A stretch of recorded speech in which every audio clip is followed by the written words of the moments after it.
Voilà, merci beaucoup Bandepo Balandi à Doudou Montiri TV, chaîne YouTube, monde entier, vous avez un abisso.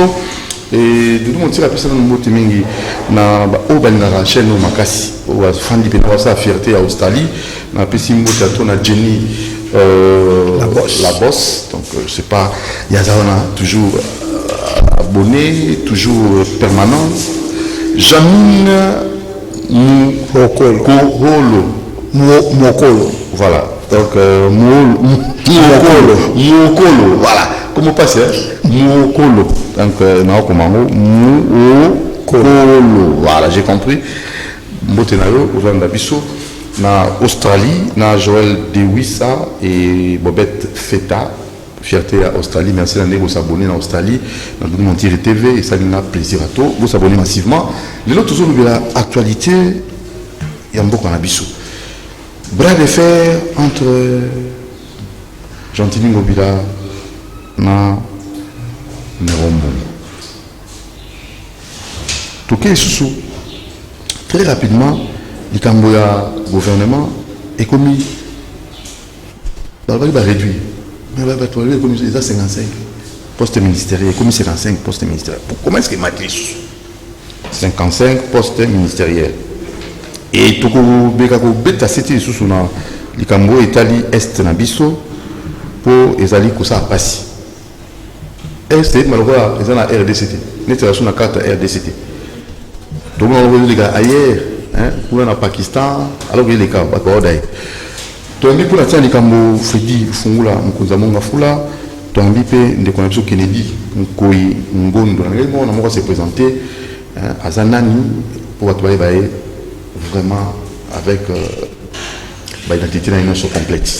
Merci. Qui est Fredi le Fungula?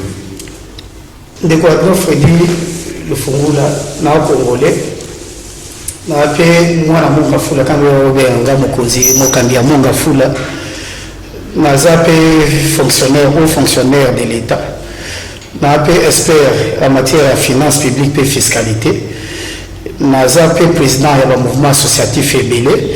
Peut-être au courant et monsieur prochainement les deux Limbola parce que na moi misali Ebélé na salaka nazape entrepreneur na domaine makabota vie privée na moi makamususu au na sala. Merci mon amour. Merci beaucoup Kennedy Koingondo. Oui, je suis Kennedy Koingondo, Naza fonctionnaire à l'État, Naza les cadres, il y a parti Mboko MLC, mais à on a un combo MLCT, en tant qu'individu. Ok, ça c'est bien. Moi, tout a mandaté. Tout a Tindinga, mais naïe qu'on représente parti. Ah, ça dit bien, pour tous les problèmes. Voilà. Éviter une bouton entre Gentili Ngobila et Nerombo. Déjà, mon soin de défiance, l'objet déjà, devant les députés provinciaux pour la motion de défiance. Il y a des missions concernant la gestion de la ville province de Kinshasa. Un mot par rapport à ça. Il faut dire. Oui, merci. Nous sommes obligation aux analyser et au côté du jugement pour un fonctionnaire de l'État. Mais cela ne m'empêche pas en tant que Congolais, citoyen congolais, d'émettre ma vie parce que la chose publique nous concerne nous tous. Oui, nous avons la crise entre moi et Mboka Mokozi, la ville à Kinshasa, Gentili Ngobila, la vice Nero Bongo. Na respect pas na bango. Mais ce qui t'attend à maman bazo sona, bana ni babila na ndako. Bana ni basa na problème. On les a vraiment fait les réalité. Ceux qui papa Gentili na papa Nero Bongo bazo sona, bakinois de ba subir des faits négatifs. Il y a conflit wana. Pourquoi na zo bongo? Il y a des primo au lieu de se consacrer na développement bango ba ko na fertilité makamba ko sona ville contrôle et causalité peut-être développement ba on a ba projet et puis dans la Bible un royaume divisé et vous êtes toujours à l'échec. Très bien. Pour la cour, le baliboté, la nyonso, oh, papa Gentilien à lobby, n'a pas donné pour la landi, la cour, la tenue, c'est ça le couta, tout, que nyonso peut ça vérité. Et ça, on a été directeur de cabinet, on a appelé CMB, qui est sur la paix bien, tu es bien, maître Frédéric Bondjeki. Na obi peut-être que donc maître makamoto ya lobby à Kosi, tout dans le soya lobby, à la vérité. Donc, à Nemo, na osenga d'abord, na bango na conseil et puis na développer. Na osenga bango, ba doser. Et puis na rappeler bango, ba conflit oui. Et nous qui là vieux bayende, n'Équateur. Et nous qui là ba problème, petit chef de l'État à Longola. Kinga inga qui pire, qui prêtre dans le camp de l'État, prêtre à Salati, prêtre à Zaka peuple. Des batailles parmi le peuple et mon cause. Le peuple d'abord. Nangaki batomi balwa na baswa na d'abord balobi embouteillage aussi la ndeyeni ngana pesi DT kedo mituka ndeno moi na Afrique du Sud baobi lundi ba plaque pesa na chiffre pair ni botambola lundi ba plaque pesa na chiffre impair etamboli mardi mais ya ne rombo mumu est-ce que ce que ça veut dire le gouverneur de la ville aboyi yango? Est-ce que le gouverneur de la ville, peut-être il y a un roi qui s'est mis au pays de Ouana, pourquoi ils ont beau mais vous avez le conseil des ministres, beaucoup d'ana, Bossonola. Dépassez-vous. Si on a la crise mauvaise parce qu'on a dit que l'école peut-être lundi, moi tout il faut la rousse naïe. Donc, vous voyez là, on a d'intérêt à peuple. Comment il dit pas écouter? On a fait qui idée dans la Gentilien à Zoboya, on a la télévision passée. Telle idée là, on a repris le peuple congolais pour gagner le hôtel, tout on a 5 000 logements dans Malouda. Au gouvernement social calme. Au bidon, on a déjà. Nous, on va accompagner à tout le monde qui a ça la marche. Je serai la première personne. Mais ce côté de conflit, où il y a ma guerre, il y a ma positionnement politique entre des individus, où on a vraiment, nous sommes désolés, le peuple congolais. Nous en appelons à ce que Batouana vraiment bailler la côté en assez, peut se respecter, va travailler en collégialité. Et ce que j'avais déjà à dire d'abord primo. Deuxièmement, dans l'anglais, dans sur internet, lettre, il y a vice-gouverneur. N'a mis tout dans chaque jour. Mais quand l'État récolte dans internet, dans les réseaux sociaux, ce que les vice-gouverneurs dans le cabinet, c'est une responsabilité. Na moni pe de konanga directeur de cabinet to sola bien. Parce que papa na maman baso soana, mwana akota kate. Tikata ba moko baya. Ba député ba yo logi. Ba ta ko se pa na wote. Wana pe de konanga sali mabe. Après on sait l'émission pe kwa kota makambo ya ba ko zina yeni bali. Ba ko ba sa ba héros dans l'ombre pour venir donner le conseil. C'est ça ce que je devais dire en des mots. Voilà, alors Kennedy, on a invité Mbutu, crise na Apeta. Na Gentilien Ngobila. Ville na biso na osa et revêtir robe na mwaka. Qui n'a la belle. C'est ça notre souci. Ndeko Doudou nga va aménager mutute le ndeko na nga va aménager mon papa sona mwana sibeli non. Bato wana mibale avant babando swana toto na bango bilan na bango eza nini na ville ya Kinshasa na 2 ans basali bilan na bango eza nini badiminuer embouteillage mabule esi na ville ya Kinshasa eloko nini basali bazweli bana Kinshasa transport parce qu'à l'époque tout le monde a dit il y a un des OAE moyen de transport et transkin. Il y a l'État Pézaki, parce que vu la Kinshasa de plus en plus, tout ça, il y a plus ou moins 20 millions. Voilà. Au lieu de passer un spectacle désolant, nous sommes désolés. On n'a pas besoin de ça. Tout ça, on a besoin d'en ôter. Mais il faut respecter Bisso quand même. Ceux qui vont se respecter, mais pas respecter Bisso le peuple. Parce que ça ne va pas. Toujours c'est là-bas la Mukanatongo à la Muki, Baké, Basali inspection à la ville à Kinshasa Mobimba, qu'est-ce qu'il faut pour un embouteillage et quitta. so ozwi nani monga fula ozwi matadibala po ya na route secondaire ni baku ko sala ba étude wana tozela aya ko komba ko ba discussion na ndenge ya misala ya développement ya ville et non de discussion on n'a pas besoin de ça. Tout vivre depuis 1960 jusqu'à aujourd'hui et on s'en fout de la guerre na bango. Tu as masqué na bango ti. Et tous ont interpellé conscience à la député provinciaux. Baye baka eloko nini balakaki batu na ba campagne électorale eloko nini baza ko sala kuna soki te fimbu chicot 2023 baloba fimbu na parlement et salama na nino na 2018 et salamaki sur 48 o bazalaki na nani na législature passée na ville ya Kinshasa obi bazongi combien ba o bazalaki actif bazongi 2 très bien mbalo bazonga mbasu moko beni balé susu ça ne va pas. Est-ce que tout ça va député dans Bogo? Va député au bazar la conscience va manquer. C'est grave. Alors, tout rapidement, parce que tu as le gouvernement, qui va poste comme sous 55, poste ministériel, il fallait passer la barre réduire en haut, mais il faut que ça soit donné. Ndeko Doudou, Union Sacrée tombe à Bengaki, Union Sacrée est bungi idée originale dans le bungi. Et comme intérêt à la poste. Au biso so to zuite Union Sacrée ko panzana après mususu kuna mutu moko boye ya bimi wana soli ya kivu so ya nini ona longwe Union Sacrée a commis et tout. Donc finalement mamutu tu ko le ba mambo ba jeune donc e bando za kala boye mboka zo tambola selon ba caprice na ba imere ya batu. Ezali to ka 40 35 après to ki 40 après 44 sur 45 après ce que 55 pour satisfaire tout le monde. Quand je m'en a biso ba nano ba joueur à kicker na ba on va jouer à Betty Koto, ba jouer à Betty Koto, ba jouer à Betty Koto.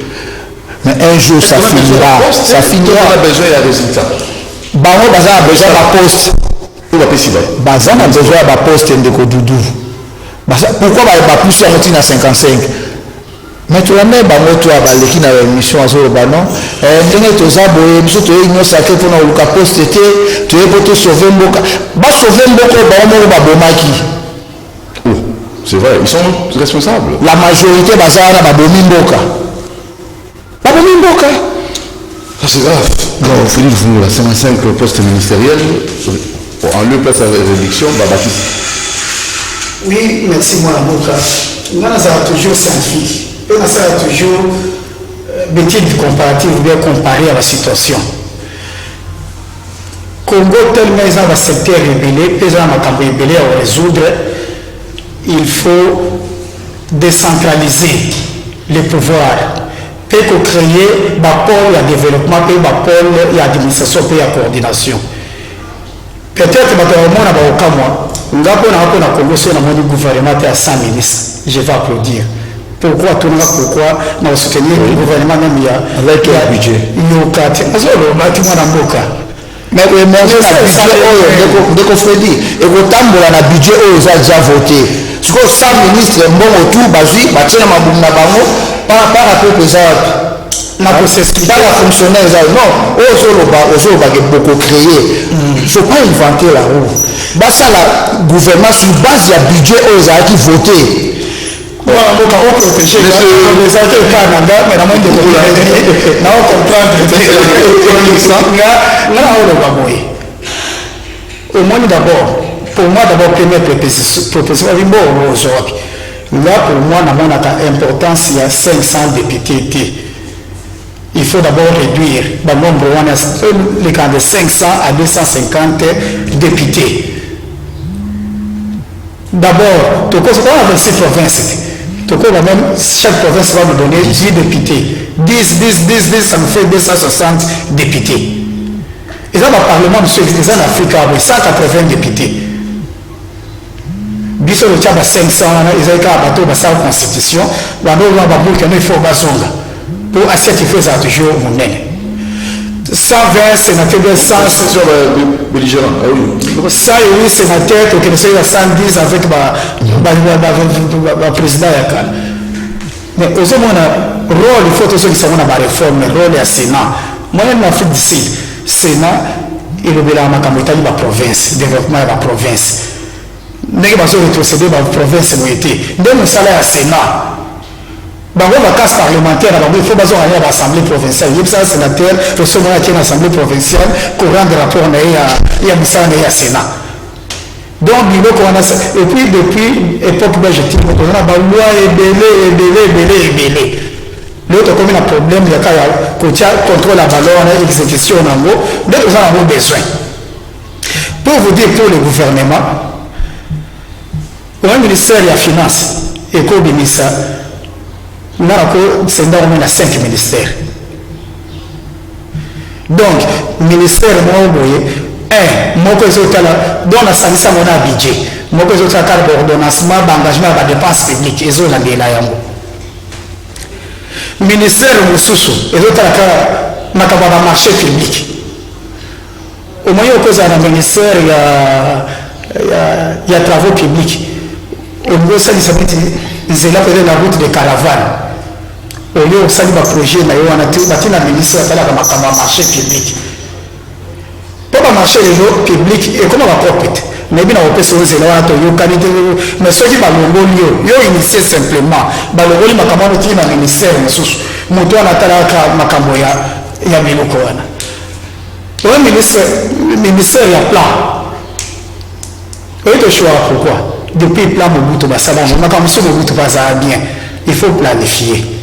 À terre, premier ministre, il y a déjà d'avance, il y a déjà gouvernement qui peut échouer parce qu'il n'y a pas un plan. Il n'y a pas une planification dans le temps et dans l'espace. Pourquoi? Avec Mobutu, c'est aussi le plan Mobutu, il va chercher, qu'est-ce que tu verras? Aujourd'hui, à chaque territoire, chaque ville, bateau Bazana Boulomba a des dispensaires. En 2012 et aussi en 2014. Nous avons autant. Bateau Bazana Chileni, Baoza Park à l'époque. Et si le Premier ministre a un discours, état de droit, et c'est tu vas contrôler quoi? Député à Boloma avec qui m'a beaucoup à voter, à éviter et puis à Boloma va au Salamine. Où j'ai approuvé le plan. Mais il faut qu'il faut tout diviser par le ministère ou à la bagnette. Quand le rebelle n'a pas marché, nous avons attaqué jeunesse ouvrière. Bateau à Bassala la Missala. Est-ce que ma foudre a un départ à chinois? Mais aussi, le ministère, il y a travail et emploi. Avec la bio climatisée. Tout notre ministre et emploi, est-ce que ça va peut-être un bon camin? Côté côté. Est-ce que vous signe comme moi? Il y a un Kawara. Tout le monde dit, est-ce qu'il dit Kawara? Tout le monde parle de ce qui me dit, est-ce qu'il dit Bosobolo? Toutes les décisions prises par nous sont contre nous, disait Nelson Mandela. Nous avons décidé sur Namakambo Yabato Bazana Lusambo. Ndeko, nous sommes à la gouverneura, mais nous gouvernerai par Lambert Mende. Mais c'est une campagne, là c'est le gouverneur à ça, c'est pas Lambert Mende, pas Nabiso. Tout ça, pour tous les ministères, les a centralisés, Makaboto na Kinshasa. Nous devons décentraliser d'abord le pouvoir. Pour nous d'abord, il y a un ministère qui est dans le gouvernement provincial, le gouvernement central qui est dans 10 ministères, il y a Minene. Vous avez 4 vice-présidents. L'autre s'occupe, il y a défense et sécurité, économie, diplomatie sociale. Et puis dans la province, il y a un ministère correspondant, il y a une vision au niveau national pour le traduire au niveau de la base. Ce qui a tourné, ministre, il y a travaux publics à Talaga.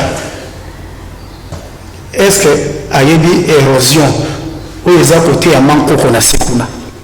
À ce niveau. Voilà. C'est un 100 ministères. Mais 100 ministères sont actifs. Le ministère de la culture chargé des artistes. Le ministre de la culture, il y a un photographe. Et puis, salaire, on va fixer $1 000. Ce qu'on veut, il y a un On sert d'abord le peuple. Bandi va d'abord, et ça n'a même gratuitement. Mais là, pour ça, c'est ça pour moi. 55 ministres fait, on dit que nous avons regroupé Belé. Alors, on vous justifie. Ce qu'on aussi, nous avons regroupé Belé, puis nous avons 26 provinces. Au minimum, c'est aussi par province. Moi, si moi, comme on va avoir 50 en une minute, on a souka. Il faut dire le fond là. Lélo, Martin Fayoulou, alors ça, la proposition à la loi électorale, a été au monde en une minute. Oui, des choses, des idées jaillit la lumière. Papa Martin a sali proposition. Il n'a pas la proposition, il n'a pas obéi sa garantie. Parlement a une proposition, il y a le toutes ces propositions, pour un fonctionnaire parlementaire, ça va débat au niveau de la commission. Ils appellent à vie consultatif. Babel ça espère. T'as l'assemblée, t'as au bazar de banda. Oui, on a montré le composition du bureau. C'est au parlementaire de juger l'opportunité d'une proposition ou bien il y a avis autoropéen, c'est à eux de décider. Ce qui va décider, Papa Fayou Coupé, ça fait partie 2023, on va député Bélé pour ça la réforme. Vous appelez, ceux qui ont une candidature européenne, les autres candidats, qui s'appelle loi ou c'est la réforme économique. C'est ça la démocratie. Voilà, Kennedy. Oui, napona makambo ya proposition de Kofayu, ça m'a bête à la Congolais, à un droit et ça ma proposition, mais seulement à ça va député, à ça qu'on a. À ça les propositions, après si bah on va débattre en haut na carte la commission. Que awa bolo ngola bo kendeti et passer na vote ti même na plénière. Ba ki ndoko débattre en ça ma bête ba boya té. Et là droit na ya za Congolais. Avec étranger té. Na compléter, on a pas na mambo ngesige. O basi bali wa kemo société civile. Et diriger séné, tout ça tout assez clair wa. Faut pas faire na faire. Ka ba to la sango na pour moi ba sango. Donc quand je dis les sango les pasteurs. Donc il y a pas de type ça qui va battre confession religieuse. Il y a ça dans l'église mayo. Pasteur on a considéré que non na oke motia malonda ou bien na ozo ke motia malumalu batu na kanani. Ce sont les individus. Ba ya ka ba passer proposition de l'immigration, la pasteur, la confession religieuse. Vous voulez quoi? Parce que déjà 5 ans, ça qui fait des routes, et CCP ou tout ça fait des routes. D'abord, l'élection en 2023 est négative. 2023, il faut élection ESALA. Pour moi, dans la proposition, la composition, il y a plénière, il y a séné. Toujours, parti. Il y a bateau bâtir à Makiele, le bon qui va institution internationale, il va on est bâtir l'observateur, na bango azana biro. Deuxièmement, bateau du peuple par référendum, après ça va combo à bateau ya lingi. Peuple est mort bateau par référendum. Au lieu de casser va dépouiller peuple à lingi tel as président ya Sini. Bâtir parce que tout le monde est politisé au Congo.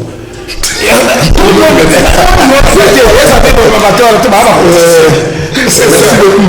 Alors merci Kennedy. Merci beaucoup. Kolingondo, merci Philippe Fungula. À la prochaine occasion. Merci. Merci dans la mission en Australie, comme elle est délai. Donc merci beaucoup Maman Janine Mokolo. Merci Joël de Wissa, Bobette Feta, Jenny Labosse, Topisi Nombo Théâtre. Abonnez-vous massivement sur Montréal TV et nous allons vous retrouver très prochainement. Ciao. Merci. Merci. Ciao.